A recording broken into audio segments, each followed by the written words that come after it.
Hey there, Monica Hammond here, host of the Expert Empire podcast.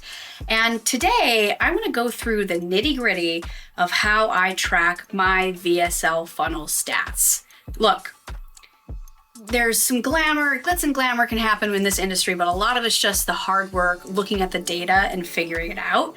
And I want to show you what I track, how I track it, why I track it, and the insights that I can pull from the data.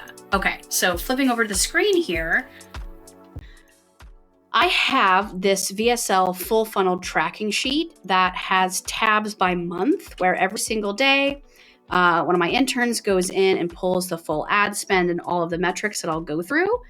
And then it totals it up or averages it at the bottom, depending on the metric. We do that every single month. And then the important stats pull over onto the monthly view. So I can also see month over month, how things are performing. Did we do better or worse than the previous month? Okay. Let's look at the daily.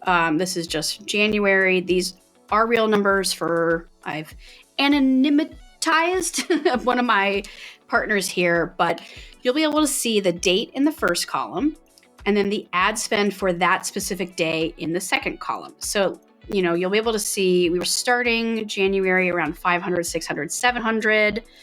Some of that was seasonal. I had it a little bit lower in December, so it took me a little bit more time to ramp up to that $700,000-$800,000 a day throughout January.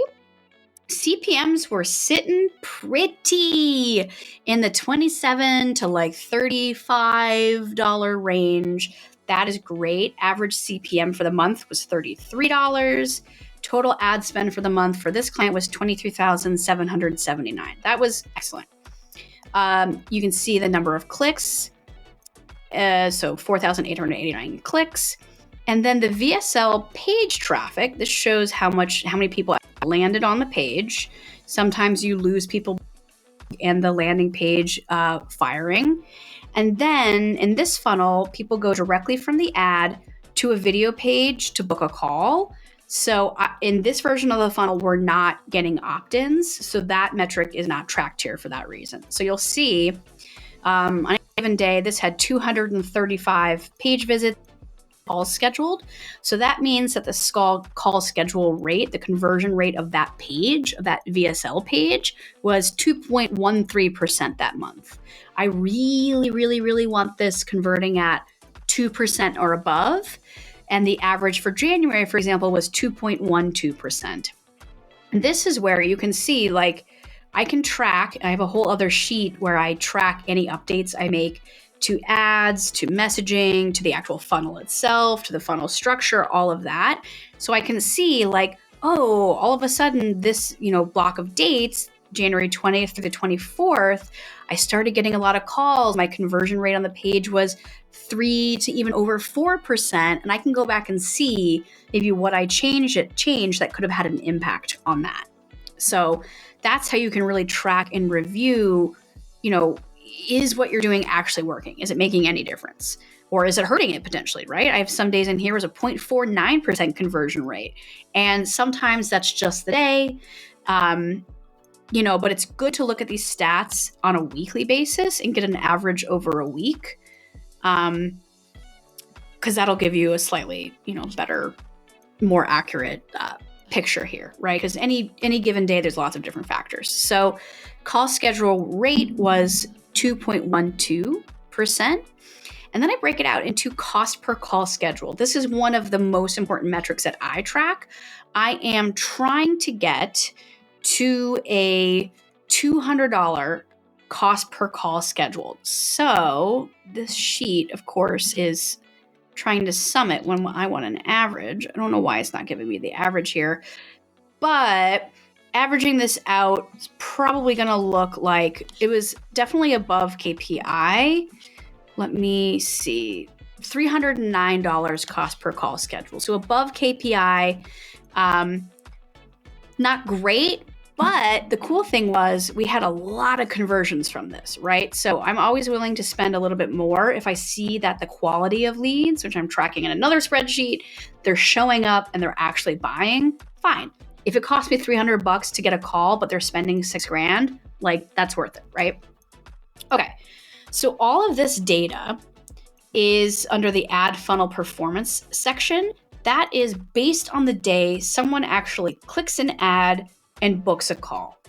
The second half of this is tracking based on the day of the week. So on January 1st, how many calls were actually on my salesperson's calendar? Those calls could have been booked a week ago, 5 days ago.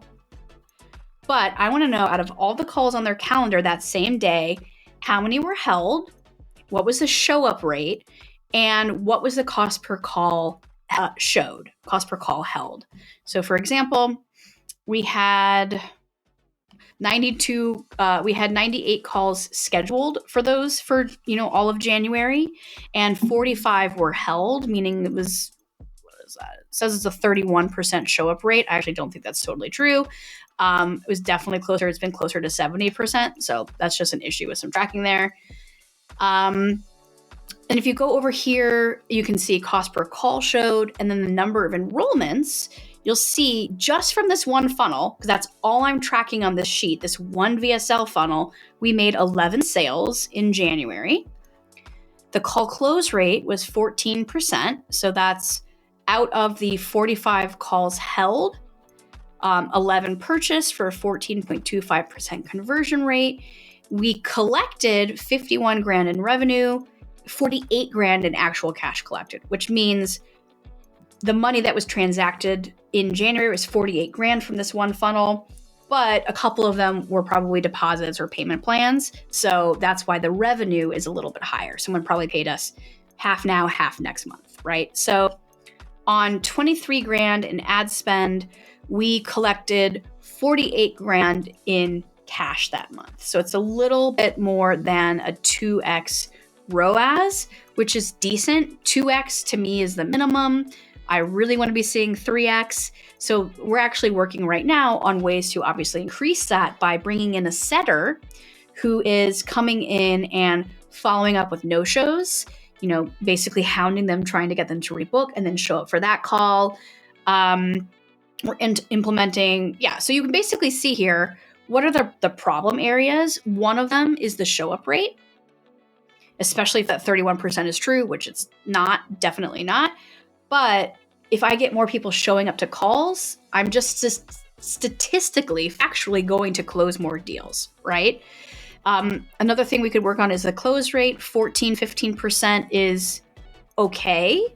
I'd love that to be 40%, right? So what can we do in terms of the sales reps? What kind of offer can we have them make if that's an issue? Sometimes there's like a 2-call close thing going on. So how can we incentivize the close on the first call? Lots of things we can do to move the needle there. And then if you go into the front end, my CPM is great. So the audience targeting isn't necessarily the issue there, but the number of clicks is kind of low. So maybe the creative could be a little bit better. Maybe I could refresh some of the creative to try to get more clicks out of that, more traffic to the site. The call schedule rate was just above 2%, so it's not a problem in my eyes, but I wonder if I could change the headline, change the messaging, maybe make the video smaller so that the call to action is up a little bit higher. I don't know. These are all tweaks that I can try and say, here's my hypothesis. I wonder if, and I test it and give it a week, 2 weeks, whatever, until I feel like I have enough data to make an educated decision on that. Great. So I hope that that's helpful. The template for this spreadsheet, this VSL funnel tracking sheet, is in the YouTube version of this podcast, right? So look up the Expert Empire podcast on YouTube if you're listening to this right now, and you'll be able to download this and use it yourself. Thank you so much. I am Monica Hammond, and I'll see you next time.